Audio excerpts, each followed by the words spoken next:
Hoy en el canal venimos a hablar de estadios que no existen y concretamente vamos a hacer un tier maker de todos esos coliseos que ya se fueron.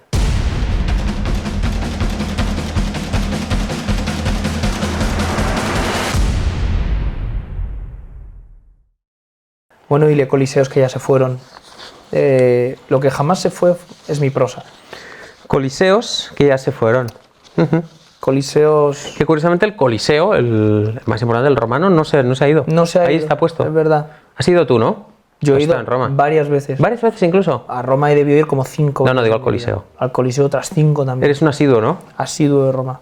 Es una cosa de... Qué bonito Roma, ¿eh? Muy bonita Roma. Y el coliseo. Y el Coliseo también. Lo que pasa es que, claro, Roma por extensión, si Roma es bonita, el Coliseo es bonito, ¿no? No necesariamente. Puede haber cosas feas dentro de una ciudad bonita Ya. o cosas bonitas dentro de una ciudad fea. Hombre, hay que ser muy mierda para decir que el Coliseo es feo, ¿eh? Ahora Bueno, ya verás en comentarios. El Coliseo es un engaño. No. Yo quería mencionar otro coliseo, el Coliseo Alfonso Pérez. Es el Coliseum. ¿Coliseum? Es el Coliseum. Bueno, pues lo mismo, ¿no? Bueno, no es lo mismo un Coliseum.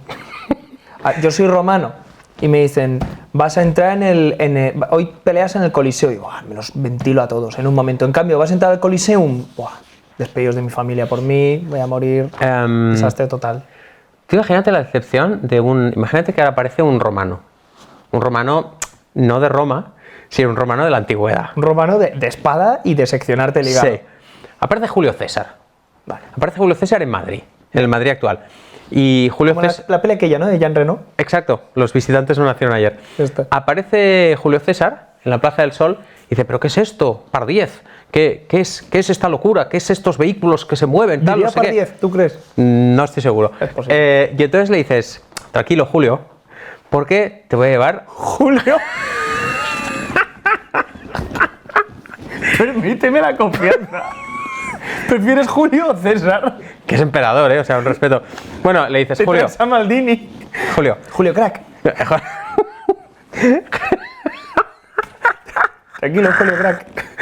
Julio Crack, no te pongas nervioso. ¿Quién es este? Julio Crack, te voy a llevar al Coliseo. Y Julio diciendo, por fin, algo conocido, un entorno conocido, escenario de mis grandes glorias. Y te lleva al Coliseo Alfonso Pérez. Y ves a Mauro Arambarri.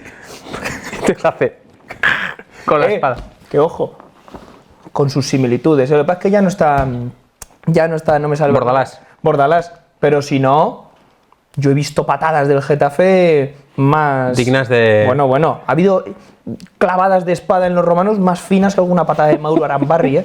Bueno, tenemos muchos estadios. Tenemos Son 5 muchos páginas. estadios, son una barbaridad de páginas. Hay muchachos. coliseums y coliseos. Ya sabéis que a nosotros, bueno, lo primero, seguimos llamándolo tier maker, todo el mundo lo llama tier list y lo hacen... Que es lo correcto, por lo otro hacen de lado. una manera correcta, pero nos sentimos tan sucios metiéndonos en el mainstream con el tema del tier maker que al menos pues intentamos hacerlo así. Bueno, era la mejor manera que teníamos de organizar estos estadios, así que así lo hemos hecho. En 5 escalones, si no me equivoco. Sí, 5. Son 5 escalones y si os parece pasamos del peor al mejor.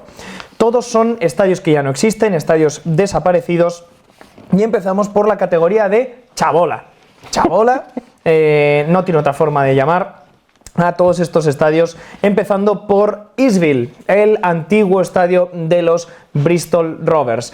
A ver, no era un estadio especialmente bonito, empezando porque es un estadio que ya no solo era el hogar de los Bristol Rovers desde, bueno, se tiró como un siglo entero, sí, más siendo de un siglo. su hogar, sino que además también tenía una autopista por ahí, tenía un circuito de carreras, circuito de carreras dentro del estadio, también, o sea, se hacían todo tipo de carreras. Carreras de galgos.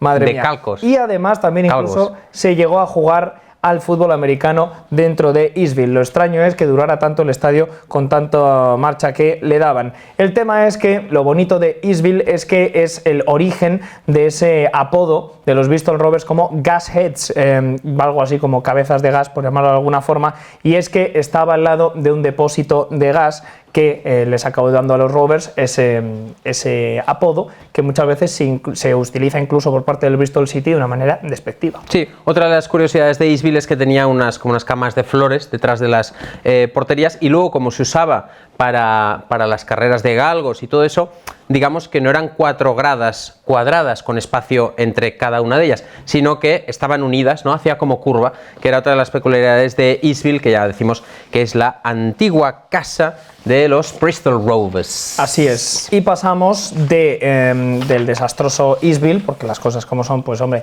bonito no era. Pasamos a otro que también te trae recuerdos, Silly. Sí, vamos también a The Den, el estadio del Millwall, porque ya sabes que el actual es el New Den, ¿no? Es el nuevo Den, tiene el mismo nombre, pero no es el mismo estadio. Por supuesto, el estadio del Millwall, siempre conocido por su ambiente intimidante, que viene prácticamente desde toda la historia del club. Un lugar donde, pues digamos, se vivían auténticas encerronas a los equipos rivales. The Den, que fue un estadio que no es el único que veremos en esta lista, que fue dañado durante los bombardeos en Londres de la Segunda Guerra Mundial, lo cual obligó a los Lions a jugar de forma temporal en otros estadios, como los estadios del West Ham, del Crystal Palace o del Charlton. Ya en los 70 el club empezó a meditar la posibilidad de mudarse, pero finalmente no fue hasta 1993 cuando a medio kilómetro donde estaba el antiguo Den se construyó el nuevo Den. Y de Den pasamos a otro estadio que también pasó a mejor vida, Burnden Park, el estadio antiguo de los Bolton Wanderers. Un estadio sobre todo que se define en la época como muy peculiar por la forma de las gradas, por lo grandes además que eran esas gradas, pero sobre todo porque era un estadio que, bueno, no estaba preparado para el mundo moderno, tenía un terraplén en uno de sus fondos, que acabó siendo el escenario de un desastre de 1946 que se llevó por delante 33 vidas, casi nada. Además, también es un estadio ciertamente maldito, al menos en lo económico, ya sabemos que en lo otro, en cuanto a desastres también, porque se tuvo que vender la mitad del estadio a un supermercado para salvarlo de la absoluta bancarrota al club. Así que ya vemos que fue un estadio que pasó a mejor vida y también con ello el Bolton pasó a una mejor vida. Sí, fue en el año 97 cuando se mudaron a lo que entonces era el Reebok Stadium, que ahora creo es University of Bolton, sí, o lo era al menos la temporada pasada. Pasamos al siguiente, que es Elm Park, el que fuera estadio del Reading. El Reading se mudó a Elm Park en 1897 y se quedó en ese estadio hasta la inauguración del Majetski en 1998, un estadio que está situado fuera de la ciudad de Reading. Era un estadio peculiar porque había varias gradas, un par de gradas que estaban sin cubrir, es decir, que no tenían techo, y luego las otras dos que albergaban hasta 10.000 aficionados. La asistencia récord del Elm Park fueron 33.042 espectadores en un partido de FA Cup contra el Brentford en 1927, pero para el momento en que ya se trasladaron al Majetski Stadium, la capacidad máxima había caído hasta los 14.800, porque ya sabéis que con el informe de Taylor en los años 80, finales de los años 80, obligaron a los clubes a hacer localidades sentadas, y eso redujo la capacidad en muchos estadios, como fue el caso de Elm Park. Vamos a pasar a la siguiente categoría, vamos a subir un poquito el nivel, y ahora pasamos a la de todo cambio fue a mejor. Y aquí empezamos por el Brighton and Hove Albion, a quien veis ahora jugar en el Amex Stadium, un estadio, la verdad, bastante bien apañado, sí, que incluso en cuanto a arquitectura es original, hay que reconocérselo, no se parece a otros muchos, pero en su día jugaron en Goldstone Ground. Una de las anécdotas, sobre todo de Goldstone Ground, fue su despedida, y es que se despidió definitivamente de su vida como hogar del Brighton con un último partido en el que el Brighton jugó el 26 de abril de 1997 como el último equipo de todo el sistema profesional inglés, el equipo número 92, el último de la cuarta división. Bueno, pues aquel día ganaron y después de ganar ese partido, en la siguiente jornada consiguieron empatar y al final acabaron salvándose y todo, pero la despedida la hizo el Brighton siendo el peor equipo de todo el sistema profesional. Al final, después de marcharse de Goldstone Ground, tuvieron que pasar 2 años compartiendo estadio con el Gillingham y después pasaron otros 12 años en el Whitby Athletics Stadium. Así que, bueno, pues pasó después de aquello el Brighton a un escenario mejor. Además, como curiosidad, en Goldstone Ground, David Beckham hizo su debut profesional en septiembre de 1990. 92. Pasamos al siguiente, que es el antiguo estadio del Hull City, Boothferry Park, que tiene varias curiosidades. Cuando fue inaugurado en 1946, ya ves que es uno de los estadios que, bueno, de estos estadios abandonados más recientes relativamente, bueno, pues fue una gran novedad, ¿no? Acababa la Segunda Guerra Mundial y el Hull City se mudó a su nuevo estadio. Un estadio que llegó a albergar una capacidad máxima de más de 55.000 personas en un partido de FA Cup ante el Manchester United de la temporada 1948-1949.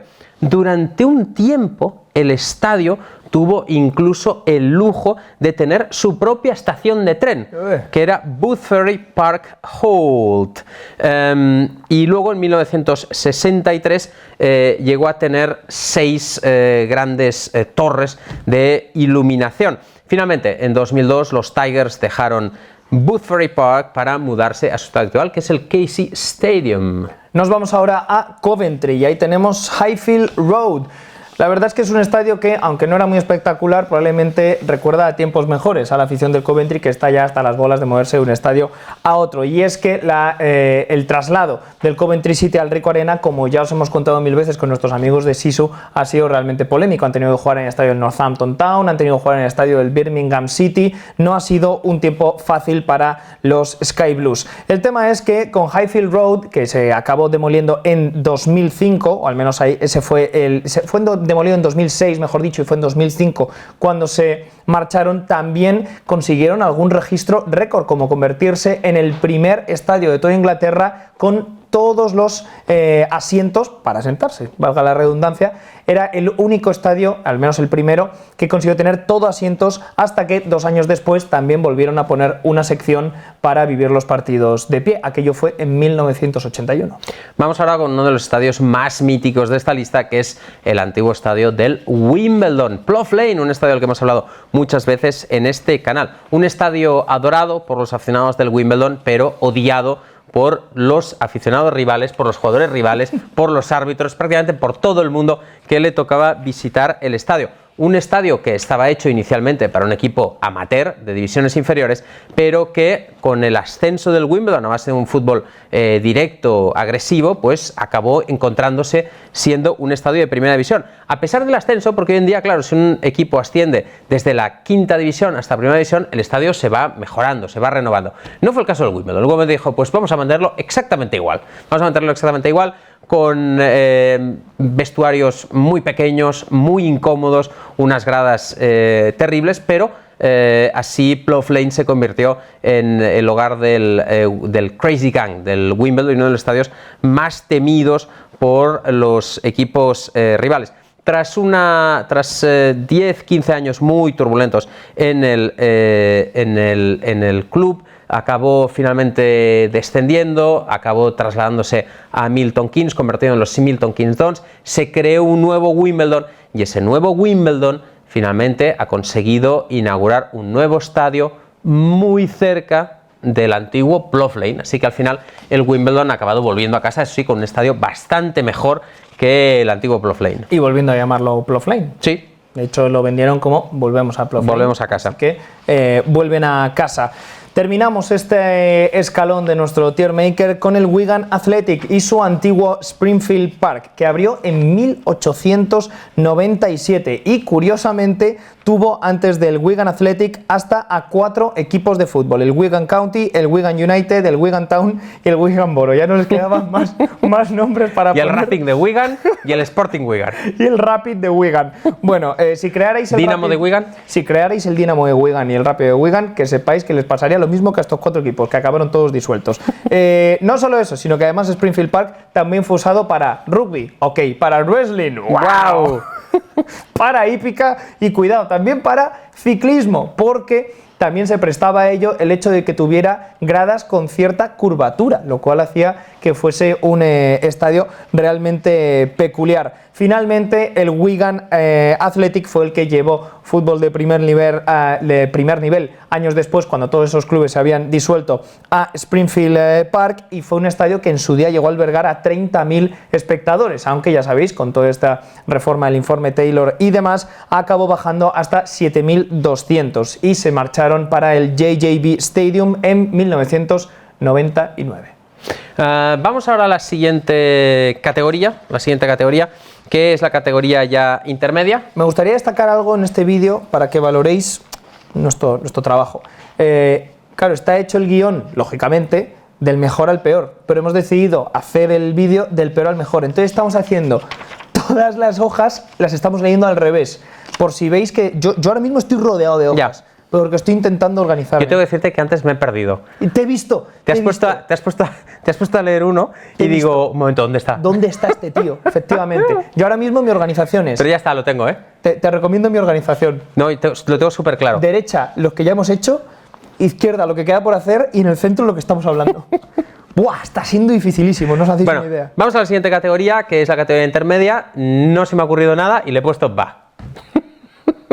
Eres un auténtico mediocre. Es el peor. ¿Qué le ponemos de esto intermedia? No. Ni fu ni fa. Esto es tu movida, a mí no me metas.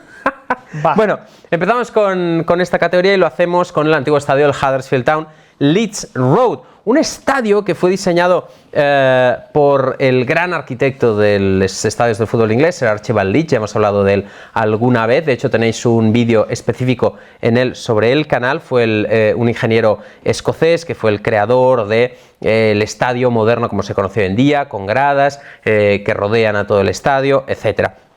El caso es que a principios del siglo XX pues diseñó Leeds Road del Huddersfield Town. La asistencia récord en Leeds Road fueron de 67.037 espectadores en un partido de FA Cup de 1932 contra el Arsenal, que estaba dirigido por el ex entrenador del Huddersfield, Herbert Chapman. Así que, digamos, Herbert Chapman volvía a casa. De todos modos, para el momento en que el Huddersfield abandonó definitivamente el Leeds Road en 1994, la capacidad ya había sido reducida hasta 17.000 espectadores, por lo mismo que hemos comentado antes, el informe Taylor y la reducción de los aforos. Otro de los estadios que hemos metido en este escalón es Bellevue del Doncaster, que era un estadio sobre todo famoso por tener la cancha, el terreno de juego más grande de toda Inglaterra, bueno, incluso el Reino Unido entero. Se abrió en 1922 y llegó incluso a albergar a 40.000 espectadores en los años 40, en su momento de mayor auge, pero de nuevo, cuando ya tuvo que adaptarse a la nueva regulación, tuvo un cuarto de esos 40.000 espectadores. Sobre todo, lo mejor de esta historia de Bellevue llegó en 1995, cuando la grada principal, la main stand, fue dañada gravemente por un incendio, que dirás, bueno, pues en esta época pasaba bastante. Lo que no pasaba bastante es que ese incendio fuera provocado por tu propio presidente, por Ken Richardson, que acabó luego condenado a 4 años de prisión porque acabaron pillándole, y es que fue él quien provocó el incendio para intentar luego cobrar del seguro todo el arreglo del estadio. Estamos hablando de una persona peligrosa, un pirómano y una persona que además... Pirómano, cabrón. ¿Lo sabes ese chiste o no? ¿Lo sabes ese chiste o no? No. Sí, el del que se va a confesar. No. ¿No lo sabes? No, me suena. Sí, es uno que se va a confesar a la iglesia y le dice, mire, señor, mire, quiero confesar, soy un pirómano. Tú lo que eres es un hijo de puta.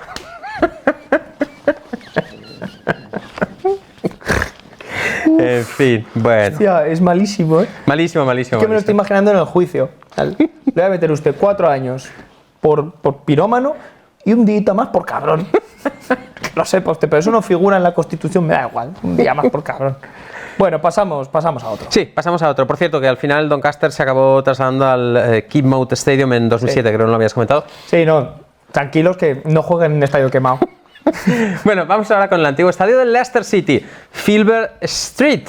El caso es que se mudaron a Filbert Street poco después de cumplir 7 años de historia, en 1891. Se construyó una nueva grada principal, una nueva main stand, 2 años después de que el club cambiara su nombre a Leicester City en 1919, porque ya sabéis que antiguamente era Leicester Fosse y luego se cambió a Leicester City en 1919. Poco antes de que la capacidad se aumentara hasta los 42.000 espectadores, después de tener que hacer toda una renovación del estadio a causa de los daños provocados durante la Segunda Guerra Mundial. En 1994 completaron la renovación para convertirlo en un estadio solo con 100% con asientos, sin zonas de pie. En ese entonces el estadio de Filbert Street quedó reducida la capacidad en 21.500 aficionados. Sin embargo, intentaron hacer planes para renovar el estadio una vez más, era muy complicado por la ubicación que tenía, así que acabaron mudándose al King Power Stadium en 2002, muy cerca de ahí, realmente muy cerca, y de hecho la calle, el sitio donde estaba el estadio antiguamente todavía se puede ver, está al lado del King Power Stadium. Pasamos al antiguo estadio del Rotherham United, Millmoor. En este caso hablamos de uno de los estadios más pequeños que jamás ha existido en el fútbol inglés, o al menos uno de los más agobiantes, porque se conoce que era un estadio que estaba muy comprimido, todo lo que había ahí dentro, y además también es curioso que una de las gradas, la principal además, la main stand, solo era cubierta por su techo en un tercio. Los otros 2 tercios, pues si había lluvia, pues se mojaba. Pues bueno, pues te mojas. Ya está, ¿qué pasa? Te mojas y te jodes en este orden. El tema es que al final, a pesar de estas instalaciones tan lamentables, fue usado durante más de un siglo, 101 años, desde 1907 hasta que finalmente, por problemas financieros y por no poder llegar a un acuerdo con los dueños del terreno, se acabaron mudando al Don Valley Stadium. Sí, estuvieron ahí en el Don Valley Stadium de Sheffield durante 4 años hasta que finalmente abrieron el New York Stadium, que es una cosa que siempre me ha... New York Stadium. Bueno, siempre me ha flipado. No tiene nada que ver con Nueva York. Tened mucho cuidado si ponéis en Google llévame a Nueva York, cuidado que no ponga Stadium. Porque os podéis llevar un susto del Pues copón. claro, acabas en Rotherham. Del copón. Una cosa curiosa de Millmoor, todavía existe. Y es una especie de estadio fantasma. Todavía se juegan de ahí partidos amateurs. Y hace poco vi un reportaje fotográfico donde había, en fin, se fueron ahí al estadio vacío con el césped súper alto y tal a hacer fotos. Y realmente es curioso. Eso es una cosa que me gusta, de que hay muy pocos que quedan así. Claro. De poder hacer una foto en un estadio fantasma. Esto tendríamos que hacerlo. Un día ir a Inglaterra y recorrer los estadios que ya no se usan, que todavía están en pie. A ver cómo están.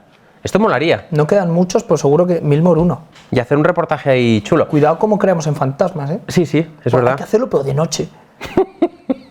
¿Te imaginas? No. Y vuelve a España a entregar el reportaje el superviviente. Por el camino hemos perdido a 3 personas. Bueno, vamos con Tú imagínate que estás en el proceso de grabarlo y que de repente... Cacofonías. No, y de repente en la oscuridad... Ganando el misterio. Y de repente en la oscuridad un fantasma se lleva a Juan Corellano. Juan, yo no voy a ir detrás de ti. La pregunta, pues, es ¿para qué se lo llevaría? Juan, yo no voy a rescatarte. Yo no voy a rescatarte. Hombre, conmigo no contéis. Porque además imagínate la mítica de se oye de repente a Juan, estoy aquí. Tal. Juan, tío, es tu problema.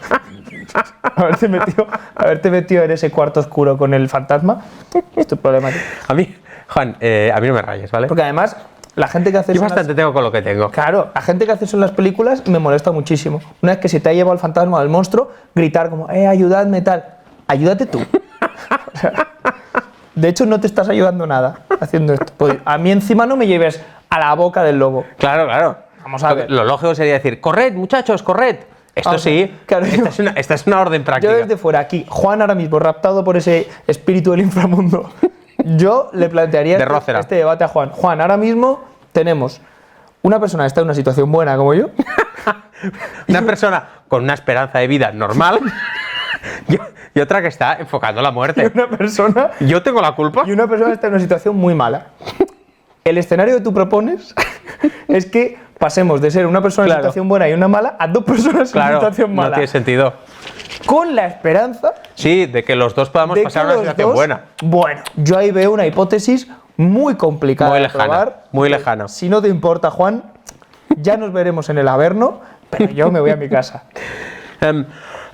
Vamos con el último estadio de esta tercera parte.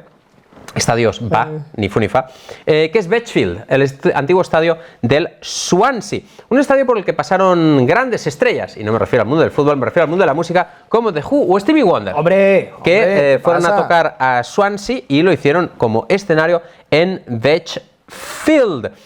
Un estadio que recibe su nombre, Vetch, por el tipo de planta que solía crecer en la superficie. Lo he estado buscando y es una planta que en español se llama vicia. Absolutamente ni idea de lo que es. Sí, así es. Una vicia. Vicia.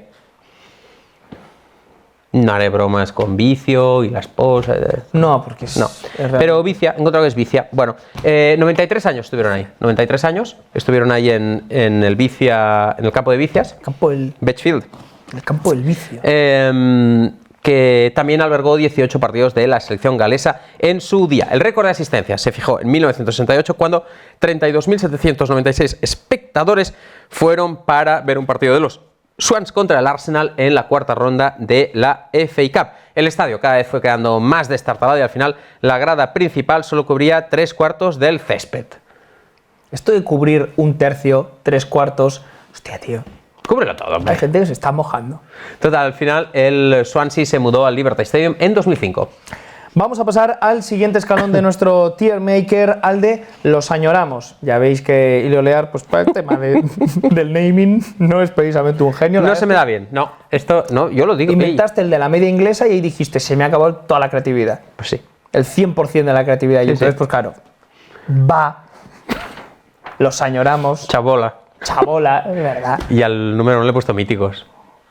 O sea, se me quitan las ganas de vivir con este guión. Bueno, vamos a pasar al siguiente. Baseball Ground, el antiguo estadio del Derby County, que seguro que muchos conocéis por las historias de Brian Clough en el Derby County. Y es que fue allí donde el mítico entrenador inglés brilló con los Rams antes de marcharse al Leeds United. Por supuesto, en ese estadio ganaron la Liga en 1972 y alcanzaron las semifinales de la Copa de Europa en 1973. Cuando volvieron a ganar la Liga en el 75, ya no estaba, eso sí, a las órdenes el equipo de Brian Clough.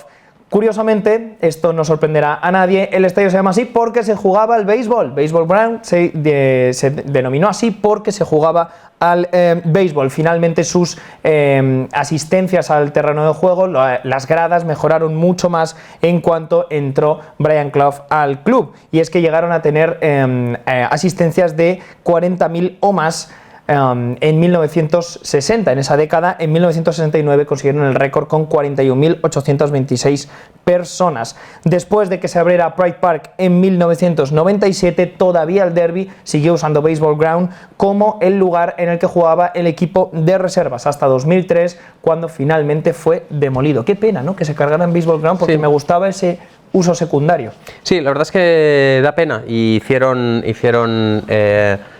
construcciones, igual que por ejemplo se ha hecho en el campo del West Ham, al que luego llegaremos. Vamos con el siguiente, que es el antiguo estadio del Middlesbrough, Addison Park. Addison Park, que durante un tiempo fue un símbolo de una ciudad que no por casualidad fue bautizada en su día como Ironopolis. Ironopolis, que sería, ¿qué? ¿Hierrópolis? Efectivamente, es Hierrópolis. Hierrópolis.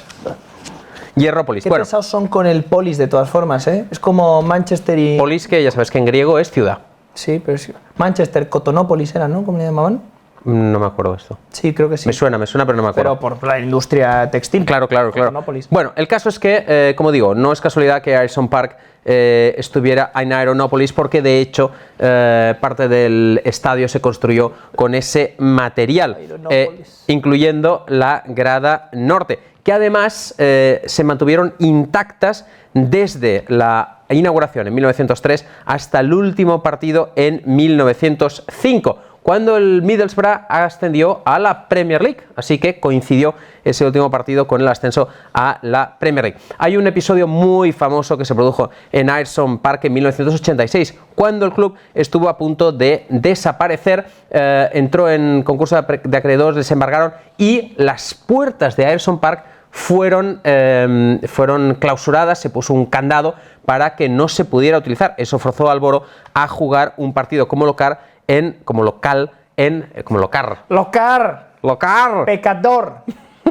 como local en Hartlepool. Hartlepool. Ay, acuérdate, por cierto, que así la gente sabe que les hacemos caso, que nos dijo un suscriptor que es Hartlepool, es verdad. Y el propio suscriptor dijo, mi padre es inglés. Y no tiene ningún sentido que se diga Hartlepool. Pero se dice Hartlepool. Pues bueno, el caso es que esas puertas famosas que fueron fueron clausuradas con un candado, se utilizaron se recuperaron para Riverside Stadium, que es el estadio donde se mudó finalmente el Middlesbrough y donde juega actualmente. Pasamos a un estadio mítico. Southampton recibe esta temporada el honor St. Mary's Stadium de cumplir 20 años como hogar de los Saints, pero es que antes estaban en el mítico The Dell, que cuando ya lo abandonaron la verdad es que se había quedado bastante viejo. Mitiquísimo. Hace poco oí un podcast sobre el Southampton y hablaban del increíble efecto de The Dell. Lo comentaban como un estadio que apretaba un montón, donde lograron grandes resultados y que se añora mucho en Southampton. Sí, que siempre se ha quedado como una figura mítica del club. El caso es que The Dell empezó su leyenda cuando el alquiler de campo del club de cricket de Hampshire. Es que solo con decirlo ya te sientes millonario, pijo. The cricket de Hampshire. Que de hecho lo he traducido así, pero es Hampshire County Cricket Club. Hampshire County Cricket Club. Pues empezó a ser demasiado caro el Hampshire Cricket Club. Que me estoy empezando a agobiar de hablar así. Bueno, pues fue demasiado caro, así que decidieron, pues me hago un estadio, imbécil. Fue cuando se construyó el Southampton a finales del siglo XIX, su propio estadio. Los Saints ganaron al Brighton United, que no al Hove Albion, sino al Brighton United 4-1 en su partido inaugural en 1898. Fijaos la de años que tenía The Dell. Y 3 años después, Inglaterra ganó a la República de Irlanda su primer partido internacional jugado en la costa sur. The Dell se convirtió en el primer estadio inglés que tuvo focos de manera permanente instalados en 1950 y su récord de asistencia fue marcado con 31.044 aficionados cuando jugaron contra el Manchester United en 1969, 31.000 personas que vieron cómo les metían 3 golazos. Además, una de las cosas más curiosas de The Dell es que tenía uno de sus fondos, tenía una forma bastante curiosa, la Milton Road Stand, hasta el punto de que su forma era tan extraña que hubo momentos en los que tenía 5 filas y ya está, no tenía más, por esa forma tan amorfa que presentaba. Sí, era como, hacía como una caída y entonces en el punto más de arriba solo había 5 filas. Pasamos claro, al siguiente. Haría en el punto más arriba, pero en el punto más bajo a lo mejor había una señora ahí puesta. Sí, Un claro. señor ahí. Oh. Sí, eso. Soy la columna, ¿cuál es? La fila y la... Filas y columnas. Es columna, ¿no? Sí, columnas es así. Soy filas es así. No, ya digo, pero que también se llama columna. Bueno, sí, soy la columna única de esta fila. Vamos con el último estadio de esta segunda categoría, que es Victoria Ground, el antiguo estadio del Stoke City, inaugurado en 1878. Victoria Ground era el estadio de la liga más antiguo en funcionamiento en el país en el momento en que fue demolido en 1997. Durante mucho tiempo tuvo una pista de atletismo, pero hubo luego una renovación para adaptarlo al fútbol en 1919. Durante la Segunda Guerra Mundial, Victoria Ground tuvo un uso bastante diferente porque la grada de Butler Street se usó para almacenar armas. Durante los años 60, 70 y 80 el estadio continuó siendo renovado, pero después del informe Taylor, los Potters decidieron finalmente trasladarse al Britannia Stadium. Y ahora sí pasamos al escalón más alto de nuestro tier maker, el escalón llamado por Ilio Lear míticos, en un alarde de creatividad. Legendarios. Y empezamos... No voy a seguir el juego de los sinónimos. Y empezamos por White Hart Lane, el antiguo hogar del Tottenham Hotspur desde 1899 hasta 2017. Otra de las creaciones de Sir Archibald Leitch, que además en este caso tenía ciertas peculiaridades como ese gallo dorado sobre una pelota de fútbol que todavía sigue incluso existiendo en el nuevo estadio. Se lo llevaron de White Hart Lane al Tottenham Hotspur Stadium. Es una figura que de hecho fue construida en 1999 y ha acompañado desde entonces siempre al club y que representa toda esa historia que hay detrás del nombre de Tottenham Hotspur y del nombre del club en honor a Harry Hotspur, caballero inglés del siglo XIV. Y por supuesto toda la historia de las espuelas, que no me salía el nombre, con las que Harry Hotspur animaba a su caballo a correr un poquito más. Además de que también los gallos de pelea tienen esas como espuelas en las patas. Es un estadio en el que yo he estado, tú también, por supuesto. ¿El antiguo o el nuevo? En White Hart Lane. Es el único estadio, creo, de ruido en el que he estado. Sí, yo también. Y además tuve la suerte... Que está construido el nuevo sobre el viejo. Exacto. Tuve la suerte de estar justo antes de que empezaran... Porque te acuerdas que hubo una época en la que todavía se podía ir, pero se estaban cargando parte del estadio. Sí, de hecho la toma era impresionante. Parecía que el estadio nuevo estaba comiendo al viejo. Exacto. Como el Comecocos. Sí, sí. Pues yo estuve justo antes de que empezaran las obras. Me pareció un estadio por fuera extraordinariamente feo. Las cosas como son. ¿El antiguo o el nuevo? El antiguo. Me pareció bastante feo. Pero... Sí, no tenía gran cosa. Pero luego por dentro la verdad es que bueno... Y luego era mucho... Había sido renovado muchas veces, entonces era un poco un, claro. Era un poco un lío. Y no sé si lo has dicho, pero el gallo original que fue construido en 1909. Dicho está. En 1909. Venga, vamos con el siguiente, que es Upton Park. Por supuesto tenía que estar en esta categoría. Upton Park, uno de los estadios más famosos del fútbol inglés, hasta que fue demolido en 2016.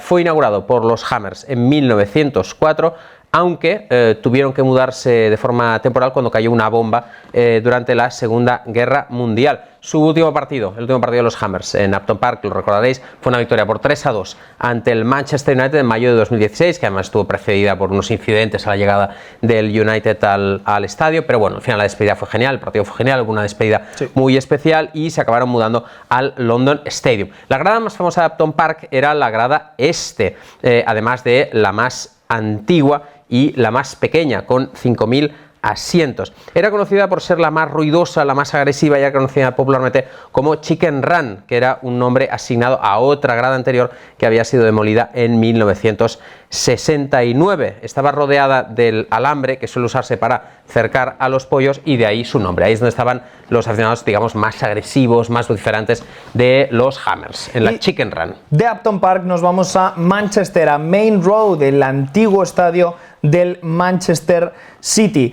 Es un estadio que se demolió, o al menos que se abandonó, incluso 5 años antes de que llegara el jeque Mansur en 2008, que comprara el club, el Manchester City. Ya 5 años antes se trasladaron a ese City of Manchester, ahora conocido como Etihad Stadium. Main Road había sido el estadio del Manchester City desde 1923, así que comparado con otros estadios no tuvo una vida tan larga, y desde el principio ya contó con cierta controversia, porque significó que el Manchester City se trasladaba del sur de Manchester al este, y eso molestó a un sector de la afición de los Sky Blues. Se lo conocía como el Wembley del Norte, por la cantidad de partidos que jugaba la selección inglesa y la cantidad de partidos de Copa que se disputaban en Main Road. Además, también en Manchester United llegó a jugar como local en el estadio de su archienemigo, después de que en la Segunda Guerra Mundial Old Trafford quedara dañado de manera fatal por los bombardeos alemanes. En 2004, cuando lo demolieron, después de tantas reformas que había habido, después de las exigencias del informe Taylor, se encontraron con un estadio que tenía 4 gradas de distintas alturas e incluso de 4 estilos arquitectónicos diferentes.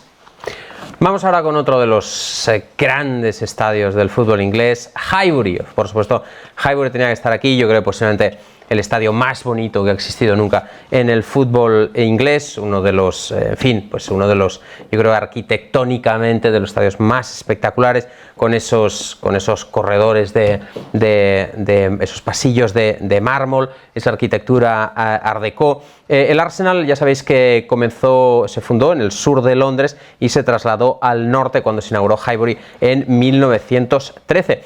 Dato curioso, los términos iniciales indicaban, las condiciones iniciales del uso del estadio indicaban que estaba prohibida la venta de licores intoxicantes, licores tóxicos, ¿no? Licores tóxicos en el estadio, refiriéndose lógicamente a sustancias alcohólicas. Fue diseñado Highbury, lógicamente, por Sir Archibald Leach, que ya veis que ha diseñado varios de los grandes estadios del fútbol inglés.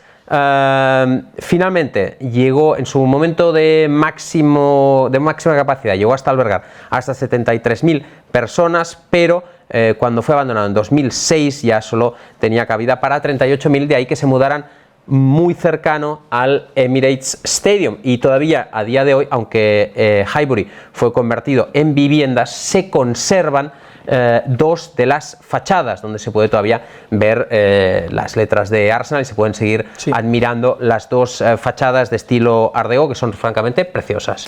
Y terminamos con el estadio del Sunderland, Roker Park, que también es uno de los que ha quedado en el recuerdo de la afición del noreste de Inglaterra. Roker Park precisamente fue uno de los estadios elegidos para albergar el Mundial de 1966. Tanto el Sunderland como el Middlesbrough fueron los dos representantes en cuanto a estadios del noreste de Inglaterra. Curiosamente, St. James's Park, el del Newcastle, fue considerado que no era un estadio apto para un evento de esta magnitud. Además, era uno de los grandes estadios del país, pero, como otros tantos, el informe Taylor acabó por matarlo, considerando que Roker Park no era un estadio preparado para transformarlo en un escenario lleno de asientos y no de aficionados que vieran el partido de pie. Fue demolido o cerró sus puertas el año de su centenario, en 1997, y actualmente, si vais para allá, lo único que encontraréis son edificios de viviendas. Hasta aquí este repaso, este tier maker a estadios desaparecidos. La verdad es un tema que a mí me fascina, ¿no? Pues digamos, recordar estadios del pasado, digamos, el lugar donde se produjeron muchos de los momentos míticos de la historia del fútbol inglés, y me ha parecido una idea interesante de esta lista recuperar a aquellos que todavía siguen en pie y hacerles una pequeña visita para, bueno, pues para recordar un poquito lo que fueron y hacer un tributo al pasado. Lo hacemos con Juan, sabiendo que se lo van a llevar. Hombre, está la posibilidad de que un fantasma se lo lleve. Yo claramente le invitaría. Hacemos otra cosa. Adiós. Llevamos a Juan, ¿vale? Sí. Juan va a ser raptado por ese espíritu maligno. Pero también llevamos a Javi Transiciones. Vale. Ofrecemos a Javi Transiciones como sacrificio. Como moneda de cambio. Como sacrificio. A ver qué opina el espíritu malvado. A ver, una cosa es que sea un espíritu malvado y otra es que sea tonto, que esto no... Y lo que sabemos es que fuimos 4 y nos vamos a volver 3. Sí. ¿Qué 3? No lo sé. Ahí es el poder de negociación. Claro. A lo mejor el espíritu malvado se queda con Javi Transiciones, pero nos devuelve a Juan con una pierna. O algo así. A mí Juan con una pierna me sigue valiendo, ¿eh? Es polivalente, Juan. A ti no. Hombre, si lo puede volver entero, mejor. Sí, no, pero algo... Yo creo que hay que hacer mejor esa negociación. Pero algo se va a quedar. A lo mejor podemos negociar con él. No le cortes la pierna, me corta un dedo. Ya. Del pie si puede ser, porque la mano para el ordenador nos viene mal. Es verdad que mejor que se lo corte el pie. No, le cortas el índice y a la Y del teclado pues ya no va a llegar nunca más. O que le corte... Bueno, mira, pues fíjate. También es verdad. Sí, total, a nosotros nos da igual. Sí, eso es verdad que a nosotros... Juan mientras gritando, ¿qué estáis diciendo? ¿Cómo me van a cortar? Pues sí, Juan, sí, a nosotros nos da igual. Sí. Bueno, pues amigos, si queréis que esta aventura sea realidad, esta aventura de descubrimiento de estadios y dolor con presencias del más allá, pues dejadnos en comentarios si os apetecería ver ese vídeo. Y nosotros nos vemos en el próximo vídeo.